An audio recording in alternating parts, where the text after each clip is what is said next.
चले बढ़ेंगे आगे। एक और अहम जानकारी आपको बता दें कि भिवानी पहुंचे कृषि मंत्री जेपी दलाल ने इस पूरे मामले के लिए कांग्रेस को दोषी करार दिया है और उन्होंने यह भी कहा है कि कांग्रेस किसानों के कंधे पर बंदूक रखकर समाज को तोड़ने का काम कर रही है। कृषि मंत्री ने यह भी कहा कि हम कांग्रेस की सड़क की राजनीति से डरकर किसानों के हित में फैसले लेने से पीछे हटने वाले नहीं हैं।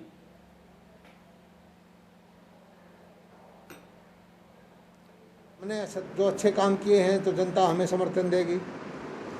कांग्रेस की तरह अगर हम भी दुष्कर्म करेंगे तो जनता हमें भी हटा देगी। कांग्रेस को स्वीप साफ कर दिया देश से। यही कांग्रेस थी जिसने किसान को मारा है।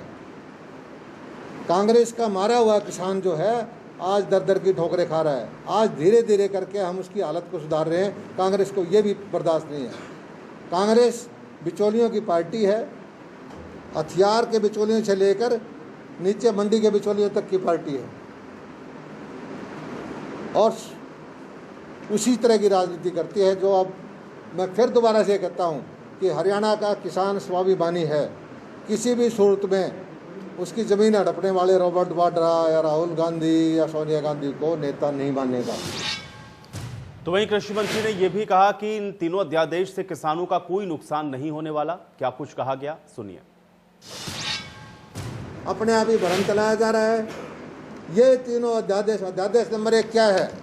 अध्यादेश नंबर 1 ये है कि मंडी में जो किसान फसल बेचेगा वो MSP पे बिकेगी, सरकार की परचेज होगी, पुरानी वाली व्यवस्था चालू रहेगी।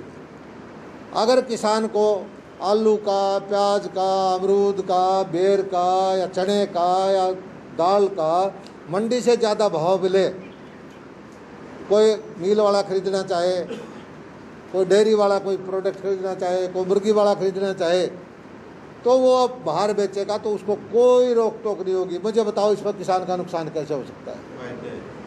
दूसरा चीज़, हमें डर है कि बड़ी बड़ी कंपनियां कई कॉन्ट्रैक्ट करके किसान से झूठे साइन ना करा ले। इसलिए एक मॉडल कानून लेके आए कि किसान से कोई कॉन्ट्रैक्ट फार्मिंग करेगा तो उसको ज़मीन तो गिरवी नहीं रखा जाएगा, उसको बाध्य नहीं किया जाएगा, किसान को क्लेम नहीं डाला जाएगा।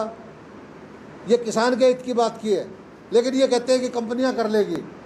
कोई किसान को हम नहीं कहते कंपनियों के पास जाए, अपनी खेती करना चाहो खुद करो, और कंपनी को देना चाहते हो अगर आपको फ़ायदा लगता है तो वहाँ कराओ।